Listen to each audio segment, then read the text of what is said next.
আর ওই সময় দক্ষিণ দিক থেকে একটা বাতাস আসবে, সমস্ত ঈমানদার সেই দিন মারা যাবে, কোনো ঈমানদার আর থাকবে না, আল্লাহকে আল্লাহ বলে ডাক দেওয়ার মতো কেউ থাকবে না। আল্লাহ ইসরাফিলকে বলবেন, ইসরাফিল সিংহায় ফুঁক দাও।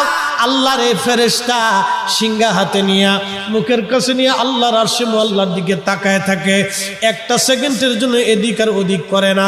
কখন রব হুকুম দিবে সিংহায় ফুৎকার দেওয়ার জন্যে, যখন সিংহায় ফুৎকার দিবে, কুরআন বলতেছে ইদাস সামাউ ফাতারাত, আকাশ ভেঙ্গে ভেঙ্গে ভেঙ্গে ভেঙ্গে পড়তে থাকবে।